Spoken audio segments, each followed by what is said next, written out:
There's a new way to get from Rochester to Treasure Island Resort and Casino. KIMT News 3's anchor, Tammy Raisler, is taking us to a celebration underway right now and has a live interview about how Broadway Plaza guests can get from there to the entertainment destination. It's a beautiful spring day with clear skies, plenty of sunshine, but we know all good things must come to an end. And as we go through the rest of the week, temperatures as well as rain chances start to increase. That includes a chance for some showers and storms. I'll outline it for you coming up. This is really an essential program for those who need it most. Plus, time is running out to support Dolly Parton's Imagination Library. How you can donate to the United Way of Olmsted County to make sure free books end up in the hands and homes of children. KIMT News 3 First at 4 starts right now. KIMT News 3, coverage you can count on. This is KIMT News 3's First at 4. Good afternoon and happy Wednesday. Thank you for joining us for KIMT News 3 First at 4. I'm Jessica Bringy. First this afternoon, there's a new way to get to an old favorite. A partnership is offering Mayo Clinic patients another way to get to a southern Minnesota entertainment destination. To mark the occasion, the celebration is happening in Rochester right now. KIMT News 3's anchor, Tammy Raisler, is joining us live from downtown. Cammy, looking like a beautiful day out there. Tell us what's happening. Oh my goodness, Jess, we are enjoying this beautiful weather here in downtown Rochester, that is for sure. And this partnership is something special for the city. So basically, on Wednesdays, a bus will be here right outside Broadway Plaza at 2 different times during the day, and it will take folks to Treasure Island Resort and Casino and bus them back later in the day. So this is a special partnership for many who live in Rochester, but also those who are staying here for Mayo Clinic. We'll learn a little bit more about why this is so special once we head inside. So I want to just, if you haven't seen Broadway Plaza, this is Broadway Plaza. Right behind me, we have Broadway Avenue and First Street. That is where we are located, not too far from the Galleria and Peace Plaza. And we're going to head inside here where we have Scott Eggert. He is the general manager here at Broadway Plaza. He's chatting with some folks. Oh, we have a Toucan Harry is here. We'll chat with Toucan Harry, maybe. Or we'll get some hand gestures from Toucan Harry. You know you will. How are you doing? Oh, wonderful. So this is a fun party. I'm doing well. Oh my gosh, this is grand. Yes. So tell folks what this is all about. Why the party here today? Well, there's a couple of things. So Treasure Island, they're going to be celebrating their 40 years and being in the Rochester community. We at Broadway Plaza are celebrating 20 years in the community.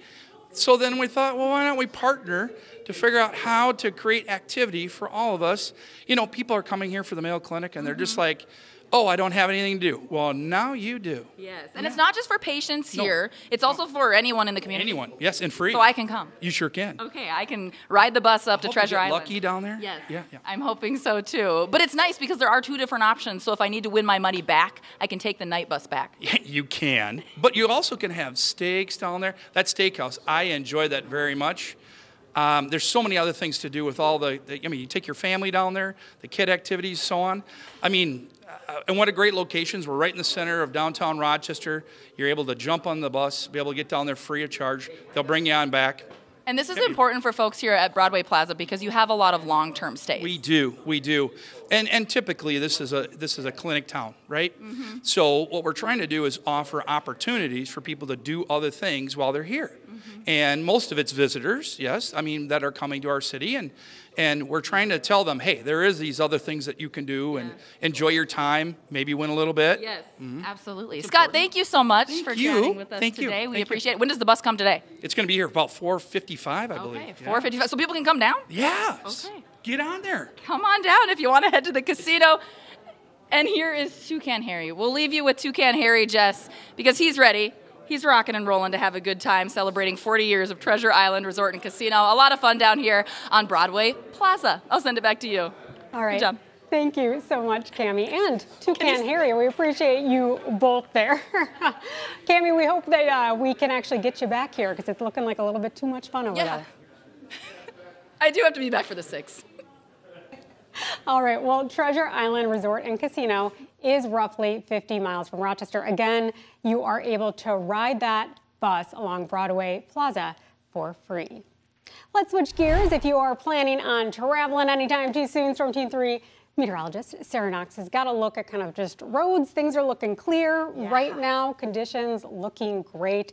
A little chilly, but honestly not bad. Not bad at all. Yeah, light jacket is all you're going to need if you're headed out there. One big thing is that the winds not blowing anywhere near as strong as they did here yesterday, the day prior. It's gorgeous out there. Definitely in the sunshine. We saw if you do have plans to maybe head out, drive anywhere you need to go today, not going to be running into any problems thanks to Mother Nature. So let's move over to the current temperatures, talk about that, mentioning how it was just a little chillier. If you remember yesterday, many of us were at that 60-degree mark or a little into the 60s. Most of us are in the upper 50s now. So yes, a slight cool down, not that noticeable. However, as you're going a little further to the west, you're going to find some warmer temps. We start to see some of the yellow showing up there. It's 59 in Mason City, Austin, 57 right now in Rochester. I think my favorite thing to see, though, are those calm winds. Live look over Rochester showing off that beautiful blue sky and, of course, all of the sunshine that goes along with it. Once that sun does start to set, it is going to be lovely with these calm winds. Get out there, enjoy it. Even Thursday is looking to be quite nice, albeit a little breezy. That's the winds of change coming our way, indicating that, Jess, I'm tracking some changes, meaning severe weather chances. I'll outline those a little bit more in detail in just a few minutes. The United Way of Olmsted County says your help is needed to keep the Dolly Parton Imagination Library going. The nonprofit's goal is to raise $50,000 for the program. United Way says around 30% of kids between birth and the age of 5 participate in this program. Children do receive an age-appropriate book once a month for free to read with their family. Since the pandemic, United Way says there's been a steady decrease in donations. Right now, the nonprofit has raised $30,000. So I think what makes this partnership so awesome is really that it provides the books mailed directly to the kids' homes. So if there's difficulty with transportation or anything like that, you don't have to be able to get to a library. You don't have to be able to get to elsewhere in the community. It's just at your house. Right now, that fundraiser is ongoing. It is running until April 30th, so you have a little less than a week to really get those donations in. United Way tells KIMT News 3 a $30 donation can help a kid receive books for an entire year. The city of Austin wants to remind homeowners about an informational meeting coming up tomorrow. City staff will be discussing the sump pump inspection program. The meeting has taken place in the Austin City Council chambers beginning at 5:30. Right now, the program is in its 6th and final phase. Crews are inspecting sump pumps in the northwest part of town. Staff say for fairness to all property owners, inspection of each building is mandatory, even if that building does not have a basement or sump pump. Tick season didn't really leave last year. This winter was so mild that we saw ticks all winter. The pests are coming out to play a lot longer this winter and this spring. KIMT News 3's Maureen Dudley is sharing how we can keep our furry friends safe from ticks. And later, got milk? Our Rochester Food Bank has plenty more gallons of it this afternoon following a major donation. KIMT News 3's Saral Khare is sharing how Channel 1 Regional Food Bank will be able to help more families thanks to Kemps and Hy-Vee. Plus, helium is doing more than just filling up balloons in northern Minnesota. How Lake County says mining of the gas may boost school and town budgets in the near future.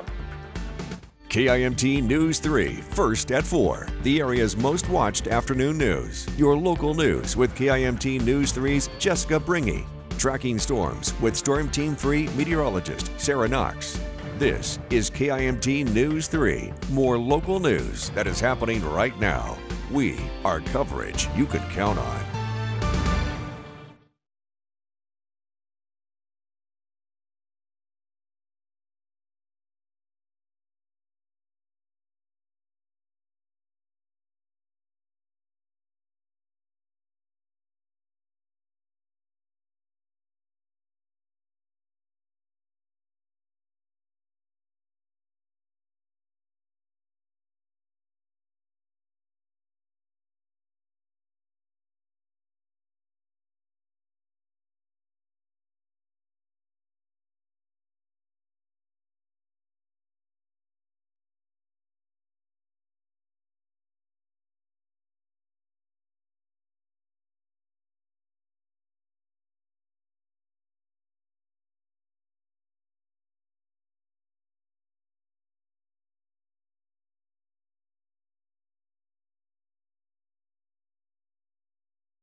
Mining is big business in northern Minnesota. However, in Lake County, the resource being extracted might surprise you. It's helium. Now, lawmakers are working to make sure landowners get a piece of the profit pie. According to the county, Pulsar Helium is mining the gas under 40 acres of privately owned land. The company has also leased ownership of the area under the land. The county says while the company owns it, the helium moves freely and could be coming from other parts of the state. In March, a bill was introduced in the Senate to outline a plan for making sure the correct parties receive a fair share.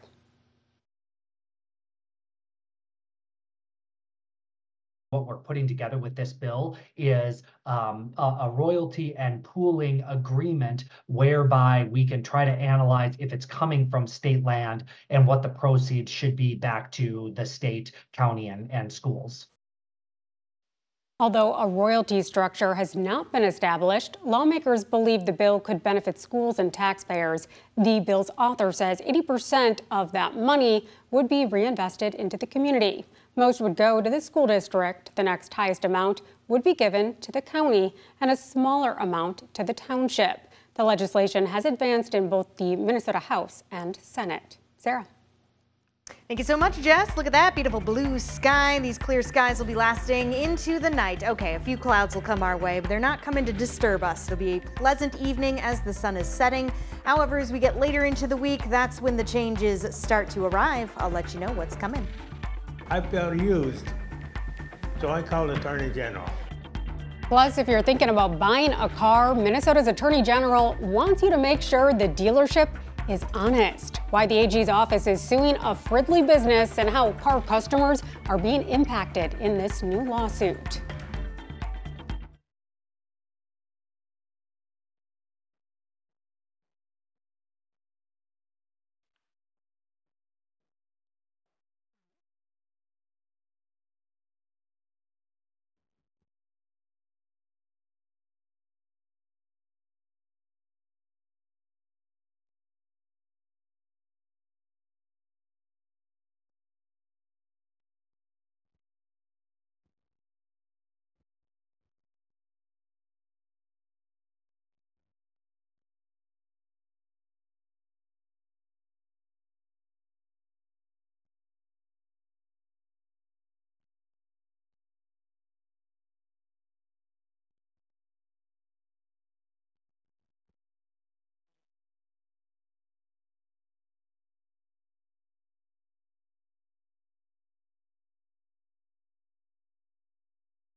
Tick activity has been ramping up since this past fall. Now the pests are really living up to their name. KIMT News 3's Maureen Dudley shares a few pointers from a Rochester veterinarian about how to protect your pet from getting pestered. I'm outside Broadway Veterinary Hospital where a local veterinarian told me how you can keep your pet safe from ticks this year, especially after the mild winter. There's no lag period. Once it's above freezing, the ticks are active and they can get on a pet or people, either one. The doctor has seen an increase of pets coming in with tick bites. Her data shows about 11% of pets in the area are positive for tick-borne diseases. Her advice? If you see a tick, remove it right away. There are a lot of tick grasping gadgets on the market if you don't want to grab them with your bare hands. Tweezers will also work, but you want to grasp the tick as close to the skin as possible and pull back gently because you're trying to dislodge the actual mouth parts that are embedded into the skin of the pet. She recommends having your dog vaccinated against Lyme disease, and tick preventatives are a good idea if your pets spend time in wooded areas. There are plenty of preventatives on the market now, and control products, we call them. So some products are designed to repel the ticks. Those are usually more topicals or sprays or mousse or things like that. She tells me you can still take your dog on walks in the forest preserve as long as you check their fur afterwards. In Rochester, Maureen Dudley, KIMT News 3. If you do want to use a tick and flea shampoo, once you and your pet come in from a walk, the vet recommends using it once every couple of weeks to keep your pet's skin from drying out. We track storms to alert you first. This is KIMT Storm Team 3, weather coverage you can count on.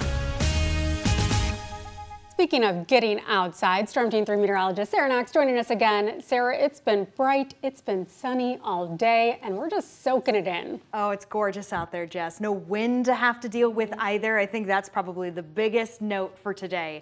Gorgeous outside, calm winds, a perfect time to get out and about. And it's been like that since this morning, if you can believe it. This is 10:15 in the morning in Charles City. Not looking very different than what it looks like now. So let's push time forward, take a nice trip through time, through the afternoon, enjoying the beautiful blue sky. Just looking gorgeous. The green grass. Yes, the grass is finally starting to green up. The trees are starting to get some leaves back, at least some buds. It has been a very pleasant spring day, albeit temperatures cooler, just a smidge from where they were yesterday, especially in places like Rochester, actually down 4 degrees, but that 57 is just about a degree cooler than where we usually are this time of the year. In Owatonna, it's a 2-degree drop sitting at 59. We're about exactly where we were in Albert Lee, Austin, Mason City, Charles City. Once again, with calm winds, it feels like these actual temperatures. It feels like the upper 50s, and that's something to celebrate. Satellite and radar is showing, of course, all of that lovely blue sky. Not a lot of clouds to be seen, not just for us, but across a good portion of the region. In fact, most of Minnesota, Wisconsin, Iowa, no clouds to be seen. High pressure just further a little bit to the northeast has really helped keep a lot of this at bay. And as per usual, high pressure does move, and as it does go a little bit away, we're going to start to see some of these clouds come in. We're not talking a ton. They're not going to be disturbing us, but partly cloudy skies will start to fill in as we get later into the evening and ultimately into tonight. It's not, again, going to disturb anything. The winds are staying still pretty light. Going to be a lovely sunset forecast here for us, so get out and about and enjoy it. As for tonight, temperatures will be staying above freezing. That's important because these last several nights we've had freeze warnings go out for various locations. Tonight we are well above that 32-degree mark. Tonight we'll be getting into the 40s. That kicks off a warmer Thursday, much warmer. Temperatures climbing back into the mid-60s, above average. But once again, it comes with a price. It's going to be a bit breezy with these southern winds. It's all coming in, bringing us more moisture, bringing us more heat, and thus more instability. Therefore, we have a chance for some scattered storms coming our way on Friday. We're going to be watching this very closely because there's also a chance that some of these storms could be strong to severe, mainly for the PM hours coming into our Saturday, where temperatures look to climb into the 70s. Very nice, right? We love the warmer weather. We also love the rain. What we don't necessarily like is the severe weather risk. As of right now, again for Friday, This is a level 1 risk for the majority of our area here in the green. Isolated severe activity expected, and it does include all forms of severe weather, from hail, strong winds, and even a few tornadoes possible. The chances are, of course, a little higher here in the level 2 risk, and there's still plenty of time for some shifts to take place. So it's something we're tracking very closely. And here on the 7-day forecast, where the weekend is always in view, we're also tracking additional storm chances throughout the weekend. So that is why we got to get out and about, enjoy today and what we can enjoy for tomorrow, depending on how strong those winds get, because we've got a very active pattern coming our way, Jess. It'll knock down temperatures some days, but then we look to steady back out next week. So as mentioned, you really do want to go outside, take advantage of this clear weather while we've got it, because we'll probably need the umbrella, the rain jacket, maybe some rain boots. It's all going to have to be pulled out of that closet there. That it is, yeah, and you might want to have the KIMT Storm Team 3 weather app too, and get some alerts if we do get some of that severe weather. Thank you, Sarah. Of course. The Minnesota Department of Transportation is reminding us all to share the roads with farmers this summer.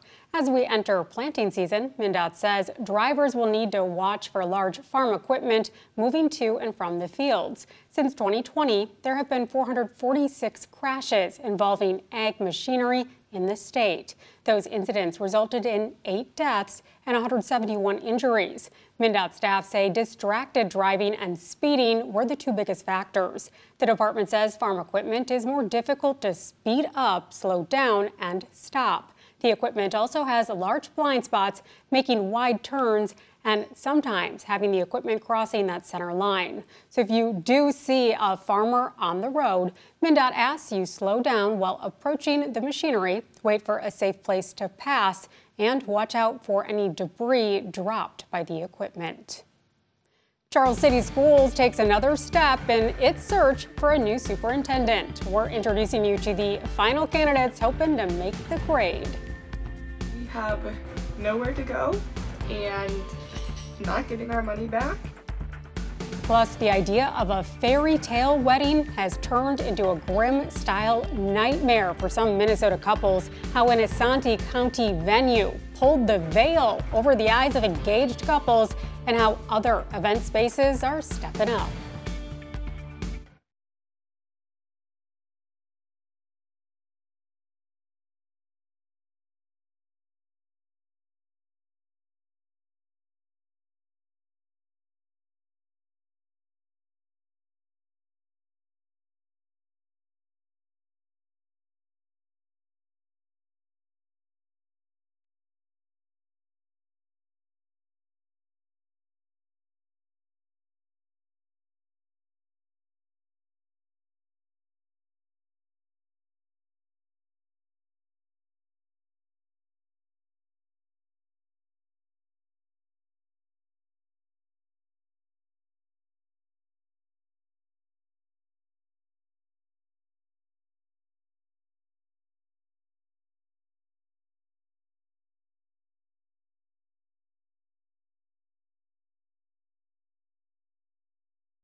Buying a car is one of the biggest purchases many of us make, and having all of the facts about that new ride is crucial. Minnesota Attorney General Keith Ellison says he wants to make sure buyers get their money's worth. A Fridley-based car dealership is accused of scamming Minnesotans out of millions of dollars. Ellison is now suing that dealer, saying they broke the law. Barrett Leone explains what sparked the investigation. MCS broke almost every rule in almost every sale they made. With this lawsuit today, we're putting a stop to it. That's a promise from Minnesota Attorney General Keith Ellison.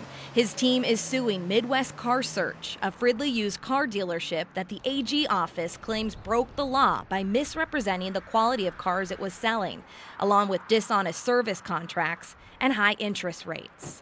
According to a lawsuit filed this week, MSC fraudulently sold more than 3,000 vehicles to Minnesotans from 2017 to 2022.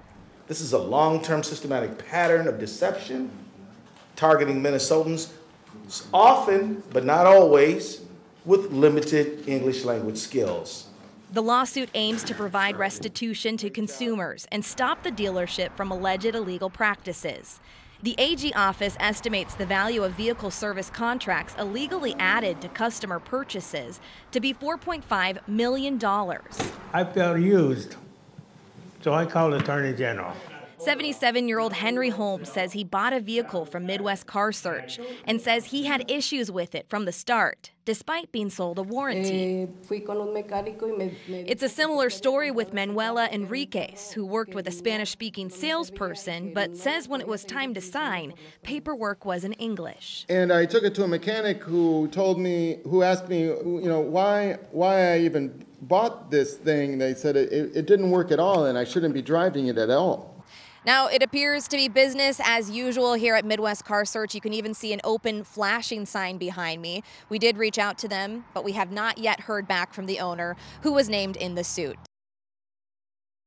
Yesterday's lawsuit against Midwest Car Search is the first action the Attorney General's office has filed under amendments to Minnesota's used car law. Those changes went into effect last year. Sarah.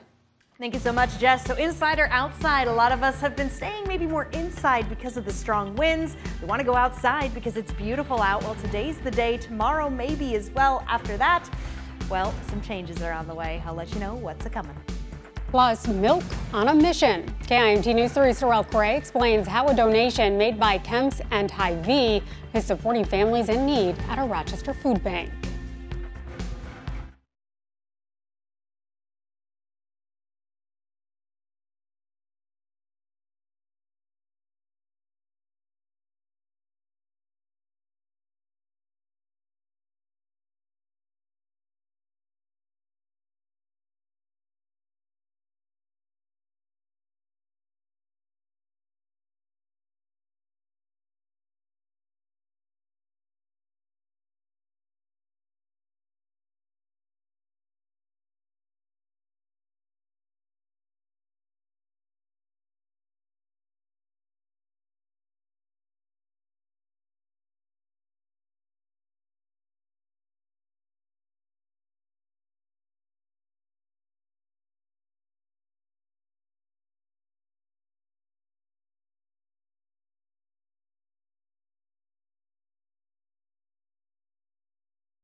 It's not a donated item you often hear about, milk. But Minnesota food banks say it's one that's in high demand because it spoils quickly. Today, Kemps and Hy-Vee are helping fill that need at Rochester's Channel 1 Regional Food Bank. KIMT News 3's Saral Khare has details of the donation of 80,000 cartons of shelf-stable milk.